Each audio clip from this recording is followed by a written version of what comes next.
Hello and welcome. My name's Chris Cann with Harbour Insight, and with me I have Chief Executive of Marimaca, Hayden Locke. Marimaca is focused on its namesake project in Chile. Welcome, Hayden. Thanks, Chris. Today we're going to look at some of the consolidation and M&A activity that's been going on for the recent little while in Chile around Marimaca. First of all, I wanted to just ask you to go through what has been done, the acquisitions that have been made. So we acquired two projects, one called Pampa Medina and one called Madrugador, which are in the middle of one of our best exploration projects called Sierra de Medina. Very confusing naming conventions, but let's call the whole project Sierra de Medina. And the reason we acquired that was when we were reviewing historical data, we realised we had quite a lot of historical data for these two discoveries that had previously been made, and when we reviewed them we realised that they were very complementary to the Marimaca oxide development, and so it made a lot of sense for us to try and get our hands on them. It also helped a lot that they were in the middle of two of our best exploration targets, so we see a lot of potential to grow those assets and therefore underpin our growth strategy, which is to increase our scale of production in the short to medium term. So why then, why at that particular point did you pick those up? Like you say, you've been operating in the region for, I think it's probably just over a decade or around a decade now. They've been known to you. Why did you decide moments from publishing a DFS to bolt these ones on?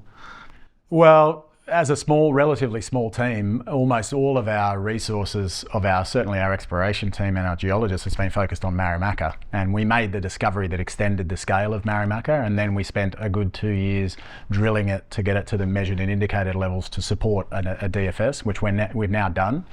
And so at the end of that period, suddenly our exploration team, and they are avowed explorationists, they don't want to be project geologists, were at a loose end and needed something to do.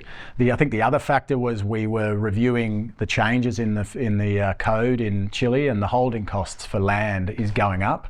And so I wanted to understand which pieces of land we might be able to drop, and therefore what sort of data and information we had available on all of our various project areas. As it turned out, we had a lot of historical data that had never been reviewed for Sierra de Medina. Now that's just a function of our team being busy, but we inherited a lot of that information as a result of a previous acquisition that occurred before I was with the company. And when we reviewed that information, we realised actually there was a bigger exploration story here.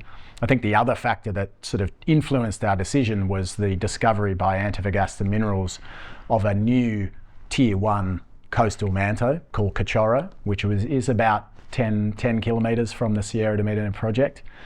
They discovered that in 2019. It's a very large project, and it really has changed the geological interpretation. It's changed the exploration model, and we've been fortunate to be able to review their technical information and realised actually that land package is quite prospective for that style of mineralisation. Okay, I'm looking at Madrugador and Pampa Medina as transactions. Are they all wound up now? They're all tied up, all done, all now part of Marimaca, or are there some loose ends to tie off? So we acquired them under option agreements, which are structured over 5 years. And really that was because we had a view when we acquired them that they were interesting, but there's obviously a lot of technical work to be done. And so there are still option payments to be made in order for us we can accelerate those option payments whenever we like. But economic rationalism, which would suggest we'll leave it for the full 5-year term, because more than 60% of the acquisition cost is in year 5. But once we satisfy those option agreements, we'll own those assets 100%. Okay, and you looked at the data that you had, and that prompted you to act as you did on those particular assets. How broad is that data availability that you have and the internal resource to actually review it? Do you see yourselves now as a regional consolidator that will look beyond that immediate kind of Marimaca hub and spoke kind of model?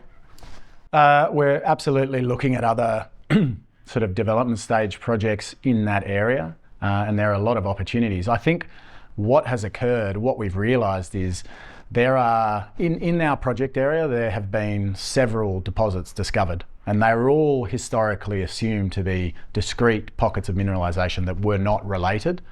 We're the first company that has really put together the disparate pieces of information and then looked at it as a whole and tried to understand what exactly is going on there. And our view now is actually from Madrugador to Pampa Medina, which is a distance of about 5 kilometres, we believe is a single manto unit. which is a completely different scale of opportunity. In the middle of that, the thing that doesn't get talked about is a deposit at surface owned by Antofagasta Minerals, which is part of the same manto horizon. So really we can connect 6 kilometres of strike in a single manto. We believe that the units that are prospective for that manto are regionally extensive and are the same units that host Cachorro, more than 10 kilometres away, and we control a dominant land package. There are some other things that we'll look at, so yes, potentially, but we'll only do it if we can see it being highly accretive to our shareholders. Otherwise, we've got plenty of work to do to focus on now. You say you have the dominant land package. Of that 6 kilometre stretch, how much do you hold? 4.5 kilometres, 5 kilometres of it, yeah. And are there conversations ongoing at the moment in terms of either taking more of that or with projects that are adjacent?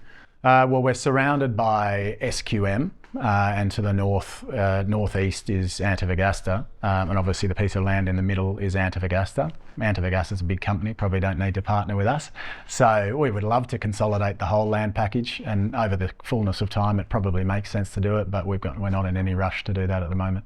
Okay, and maybe an obvious question, given you've said that your focus at the moment just around that particular geological footprint, but given your status as a emerging kind of potentially mid-tier copper producer, are you looking broadly beyond Chile? Like what's next after Marimaca in this regional play? What could be next for you guys in terms of building a growth profile and a pipeline?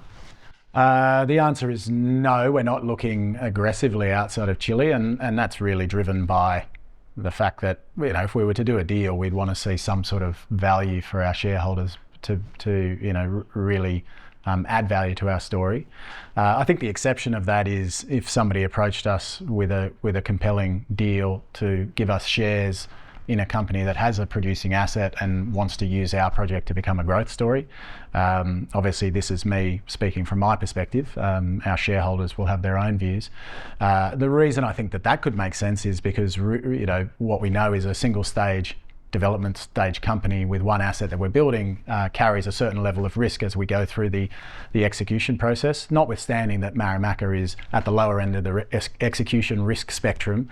There's still risk attached with building your first mine, and that risk is significantly diminished if you're protected by cash flows from another producing asset.